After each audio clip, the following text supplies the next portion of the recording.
I get a hamburger at a drive-through place and watch CNN at home. When I get bored with that, I turn on the stereo. Then I flip through a magazine. I'm familiar with all the space in my apartment. I know where the rug is wearing thin and where the furniture is scratched, and where the cracks are forming in the walls. I know which stains on the stove are impossible to remove. I hear there are coffee houses now in Hollywood. I hear they're the hot new thing. 3. I call her morgue and ask the researcher to find the fact for me. She tells me to go ahead. I say the man in the picture on today's front page is causing a stir. Everyone claims he looks familiar, but no one knows his name. She gets back to me a half hour later, after pointing out that the man's face is partially hidden and he's wearing sunglasses and a little bit out of focus. She says she's nevertheless about 95% certain that's Jeremiah Devlin. Who's Jeremiah Devlin? I ask. She laughs and says I've asked some stupid questions over the years, but that's just about the stupidest. She tells me to check the clips. A trip through our electronic library reveals that Jeremiah Devlin is the CEO of an electronics firm that has billions of dollars in contracts with the Pentagon. He owns, also, office buildings downtown and subdivisions in the valley and large tracts in the desert that are being turned into the exurbs of Los Angeles. The stories mention his beach house in Malibu and his ski chalet in Idaho and his yacht and his jet and, of course, his private zoo. His home in the valley has an Olympic-sized pool. He's on the Forbes list. He spends a lot of time in Vegas and Tahoe. He's leveraged. From the stories, I learned that his wife died several years ago and he hasn't remarried. He has one child, a boy named Brad. Most of the accounts note that Jeremiah Devlin hates publicity. My editor says she likes this story. So far, the murder is ours. We've been way ahead of the competition. In fact, some guys on the copy desk have started a pool on who the killer is. I drape my arm around Noreen's shoulder and slip my hand under her shirt. She rises a few inches off the couch. Her skin is goosebumpy, and I turn her head toward mine and stick my tongue in her mouth. She breaks away and tells me to stop. What if Kristen walked in? We go to the bedroom and lock the door. Soon our clothes are off, and I want this woman to talk. I want her to shout. I want her to scream. I want her to know what she's thinking. Well, I want to know what she's thinking. I want to know how she feels. I want to know what I'm doing to her. She tells me to put a condom on. I do. We finish. I lie in her arms, my breathing hard but shallow. Her hands rest on my back. I tell myself I should be satisfied. Sex is great. It ends our worries. It fulfills our needs. But I've not had an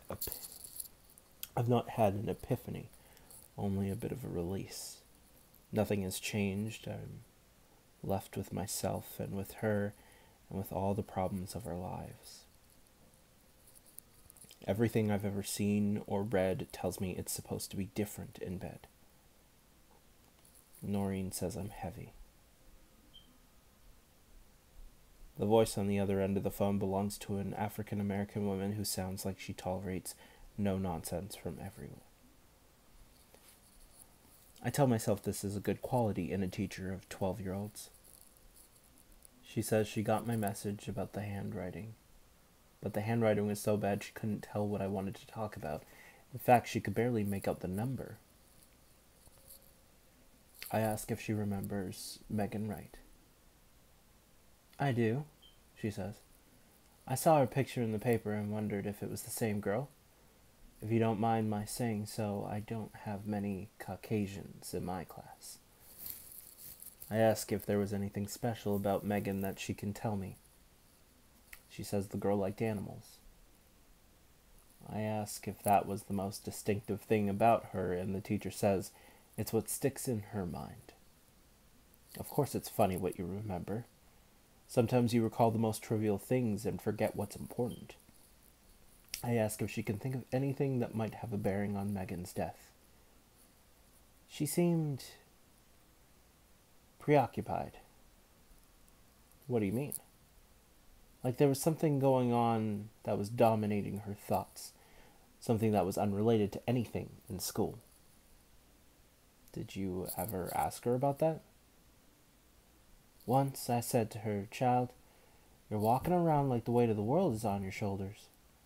And she looked at me and gave me that little smile like she had in that picture.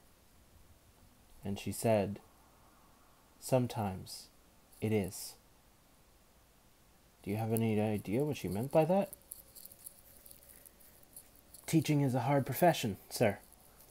I see the children now. They're old beyond their years. They're growing up too quickly. And we're expected to do the jobs the parents once did because they're divorced, or working too hard, or just not interested. So to answer your question, I would have to say no. I did not know what she meant. I could guess, but I do not know. I ask Frank Grewley if he has any plans to talk to Jeremiah Devlin. I hear silence and gulping on the other end of the phone, and finally he says he can't comment. I ask if the hair and fiber analysis is complete, and he says it isn't so. I ask what he's working on at the moment. He says he's trying to reconstruct Megan's last night. I ask how it's going. He tells me he can't say anything. Even to me? Especially to you. When I inform my editor about this, she says the cop's being an asshole, but what do you expect? They all are. I say the link between Megan's mother and Jeremiah Devlin is interesting, and my editor says it's worth mentioning, but she's more intrigued by the idea of recreating Megan's last night. She tells me to work the story, even if the cops won't cooperate. I have other things going. Gangs in Carson, a chop shop in Northridge, rumors of a big drug bust in South Bay. Then there are the everyday crimes that go into the roundup. My editor tells me not to worry. She's been thinking about this. She wants me to handle Megan full time. Where should I start? I ask. Her friends. And talk to her mother again. Is she back at the house? Maybe. I say nothing more. My editor hovers over me, ready to lap up words of gratitude for my new assignment. As I reach for my Rolodex, she asks if anything's wrong. Nothing's wrong, I say. Good, she says, because this is what you want, isn't it? The girl at the door is tall and thin, and as soon as she speaks, I see the braces on her teeth. She may be pretty, but a baseball cap covers much of her head. I identify myself and tell her I want to ask a few questions about Megan. After all, they were friends, and I was moved by what she said at the funeral. The girl says, okay, but she wants me to hurry. She's like, busy. She keeps the storm door closed. Her eyes are bloodshot. I ask if she saw Megan at all the day she was killed. She says she did. At least she thinks it was the same day. She went over to Megan's house after school. It was her first time there, and they used the pool and stuff, and then some boys came over. I ask what they did. She says she doesn't remember. They just did stuff. I ask who the boys were, and she says she thinks it was Brad and some of his friends. Brad, I say. Brad Devlin? She shrugs. I don't know his name. He's just Brad. He drives a Lexus. How did he and Megan get along? I don't know. I ask Megan, did Megan seem upset or worried about anything? She shrugs. She says it wasn't like she and Megan were close or anything. As she said, it was only her first time at the house. Megan talked about it like it was a palace, but it was actually nothing special. She'd seen bigger pools. From inside I hear a voice with the crack and whine of male adolescence. What you doing, Alexis? Without turning around, she shouts, Nothing! The word reverberates. A skinny kid with long hair parted in the middle comes up behind the girl. He's shirtless, so it's hard to miss the tattoo of a snake etched on his pale chest. Just under the drawing, in case an observer had missed it, the word snake is tattooed in Gothic lettering. The kid has a ring through each nipple, and he looks at me as if we know each other. I ask if he ever met Megan. Yeah, I saw her here a couple of times. Did you do anything with her? I ask. Stuff? Like what? What do you think? The odor of cannabis wafts from his skin. Did you like her? I ask. I guess. He sticks out his hand. The gesture surprises me. My name's Grant Fisher, but you knew that. Because we've met before, right? I tell him I think he's mistaken. He laughs. You're trying to find out who killed her, right? Maybe we all did. Maybe it's a gigantic conspiracy like the way they killed that president. What's his name? Kennedy? He laughs again. Did you kill her? I ask. What do you think? I don't know if you're the type. He tells me he likes me. Alexis asks if we're done. Radio news leads with a mugging that occurred late last night in Encino. A middle-aged Asian male in a late model Ford had stopped for a red light when he was set upon by a gang of youths who smashed his windows and slashed his tires and dragged him from the vehicle, beating and kicking him and stealing his watch and wallet. After the authorities were summoned, the man was taken to a nearby hospital where he is in critical but stable condition. Police are puzzled by the incident. The rest of my projects are farmed out of other reports, while the roundup goes to an intern named Rebecca, just out of Loyola Marymount. She says she's looking forward to the beat. It seems intense and exciting, and she's sure she'll have lots of questions. I tell her to ask me anything she wants. There's a different guard at the gate. I flash the envelope and tell him I have to deliver it to Mr. Roswell. I'm from the office. It's terribly important. A Latina in a white uniform answers the door at the house where Megan once lived. I ask if Mrs. Wright is home, when the Latina asks who I am, and I give her my card. The sun burns the back of my neck. I imagine my skin turning red and searing. Megan's mother wears a long, flowing dress that reaches almost to the floor. She asks what I want.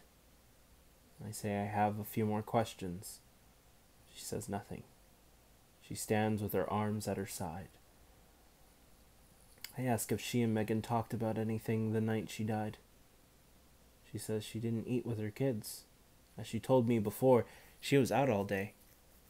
By the time she got back, their dishes were in the washer, but there was a plate left over.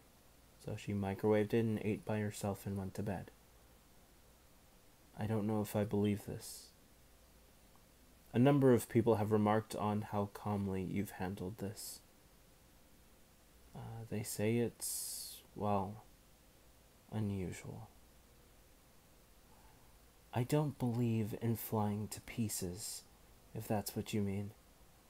And if you must know, I've been on medication. I look up and see pale blue, almost turning yellow as if the sky is surrendering to the sun. How long have you known Jeremiah Devlin? I should have known, she says. Her voice gains intensity and momentum. I should have known you were a goddamn gossip hound. Just like the rest of them, you're nothing but a vulture, a fucking vulture. I don't know how you got in here, mister. I don't know how you got past the gate, but I'm sure as shit gonna call him. And if you're not out of here in 30 seconds, I smile at her. Have a nice day, Mrs. Wright. Noreen is worried about Kristen. The girl is doing badly in school, and she never hangs around the other kids. She's been awfully quiet lately. All she wants to do is stay inside and watch television. Sometimes she plays with her dolls. Have you ever thought of having children? Noreen asks. I have no reply. Rebecca smiles and says she hates to bother me because she knows I'm really busy, but she's trying to reach a sergeant in Boyle Heights, and he won't take her calls. I get through immediately. I have his number on speed dial. Why are you giving our new girl a hard time, I ask. I wink at Rebecca. She rolls her eyes. Sergeant says there are nuts and flakes and bad guys who call up pretending to be reporters, so the folks at the switchboard are under orders to put through only the names they recognize. I tell him to add Rebecca's to the list. He asks what I'm doing now. He asks if they're giving me a real job. I'm on Megan Wright, full-time. Christ, he says. I'm glad they didn't dump her in my division. I look up at Rebecca and ask her extension. I could swear I could catch a whiff of Jasmine. Who's the new girl? The sergeant asks. Our intern. She's gung-ho. She'll get over it. She pretty? Yeah. She seems nice enough. She's black. You mean African American, or whatever the fuck they're calling themselves these days. I tell him I'm surprised he didn't use the N-word. I'm too smart for that, he says. You never know when you'll be testified. You'll have to testify. The boy rushes through the gate, gaining speed as he descends the hill, negotiating the curves with the grace and efficiency of a sprinter gliding over some hurdles. I cruise after him, admiring his technique and careless self-confidence. He wipes out. It happens in an instant. The board tears up, the boy flips with it, keeping his feet on the thing for a second before losing contact and falling to the concrete. He lands on his butt and rolls over a couple of times as the board plops down on a nearby lawn. Its wheels continue to spin. I stop my car and run to him. The boy gets up and walks over to the board, inspecting its wheels as if they've somehow let him down. Are you all right? I ask. That was a pretty bad spill. Doesn't hurt, he says. He fingers the wheels, maneuvering them as if he isn't sure they're working properly. He frowns a bit. Your name's Jeffrey, isn't it? He looks at me for the first time. How come you know my name? I was at your sister's funeral. He looks at the skateboard again, closing one eye and bringing it close to his face, like a jeweler scrutinizing a diamond for flaws. My mom says we're not supposed to talk about that. Why not? Because it's a bad thing. Why is it bad? I don't know. I raise my hand to shield my eyes from the sun. Doesn't it ever get cloudy anymore? Doesn't it ever rain? Jeffrey's a blur now, a lump of something with no features whatsoever. He puts the skateboard on the ground. Do you miss your sister? Not really. Do you know what happened to her? She got killed. What did you have for dinner that night? Chicken enchiladas. Maria made them. You and your mom and Megan had dinner together? Just me and my mom. Megan was out. I thought your mom was out for the evening. She left after dinner. He gets on the skateboard. I sense I'm at the end of his attention span, and I have to resist a desire of coming from a strange place within me to grab this boy and yell at him, shake his frail body until he tells me what he knows, and then leave him on the street alone, crying and frightened. His sister's skull was broken. Her almost naked body was left on a dusty hillside. Where was Megan? Who was she with? Brad, I guess? Where did they go? His back is to me. He has one foot on the ground and the other on the board. I bring my hand close to his shoulder. He's off.